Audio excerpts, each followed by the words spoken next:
Good morning and welcome to Mansion House, which has been, as I'm sure you know, the home of the Lord Mayors of London for some 250 years.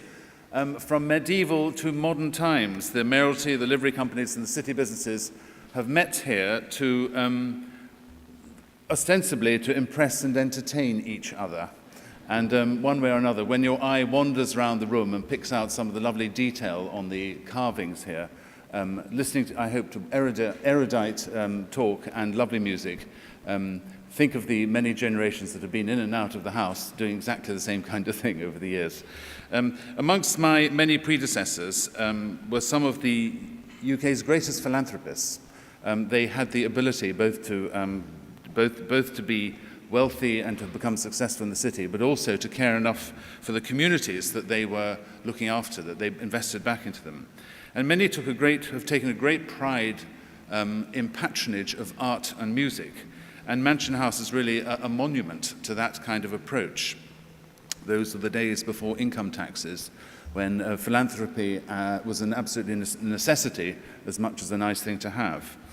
Mansion House is an 18th century, Grade 1 listed Georgian town palace. As I say, it was built to impress and to entertain, and it's very much always been enriched and associated with the very best of music and art. You saw, I'm sure, the Harold Samuel collection of Dutch and Flemish 17th century paintings downstairs. There is a lovely new book available on the Harold Samuel collection, available from the Lord Mayor's Appeal website. You are very welcome to go and look at. Very reasonably priced, and proceeds go towards the appeal. And elsewhere around the house, you see the most beautiful depictions of dancing and feasting and entertainments, such as here in the ballroom. The sculpted decorations, especially, I think, between the brackets supporting the gallery, reveal very much what went on in the room. There are grapes, there are bottles here and there are plenty of musical instruments, and one of my particular favorites is a Scot, of the several depictions of bagpipes that we have on the walls. As an instrument of entertainment, it's absolutely wonderful, of course, especially effective outside. But they were also used for leading troops into war, and that's an interesting comparison to be able to make with the theme of the next 2 days. They were used to strike fear into the heart of the enemy when troops were led into war in that way. So as both the most recent occupant of this house and a very staunch supporter of the musical brain, and I'm delighted that you have brought, Michael, and have brought the conference to the Mansion House this year.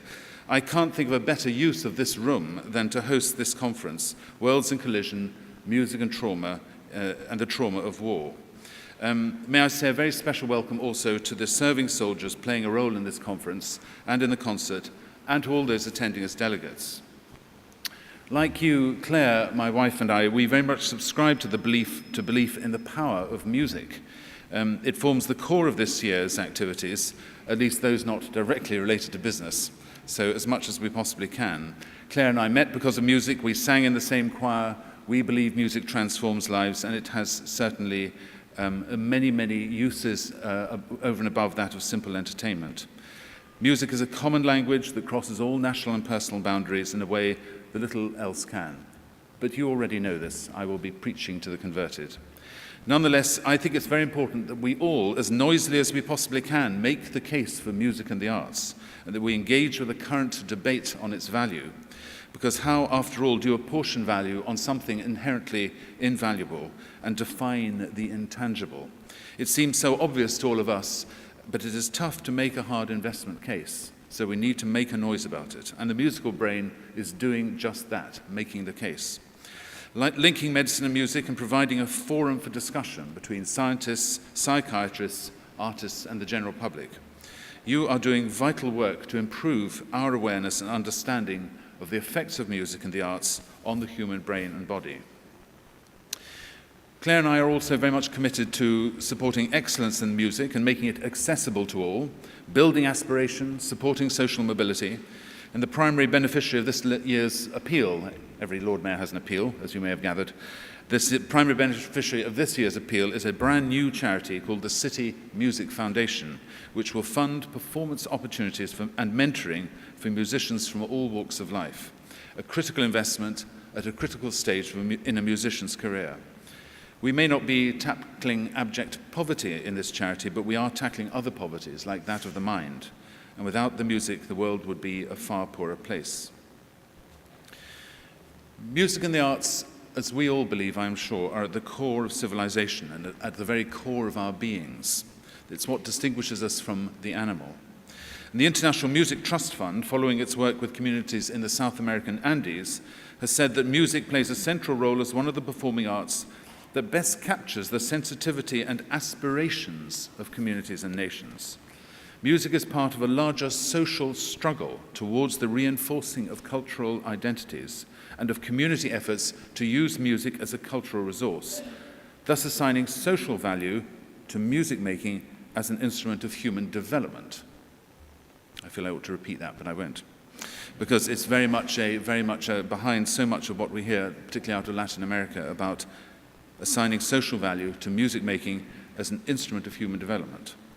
The City of London's great megaliths are making an important contribution to the welfare and cohesion of our communities themselves. I mean, of course, the Barbican, the Guildhall School of Music and Drama, the LSO, the City of London Arts Festival, the City of London Festival.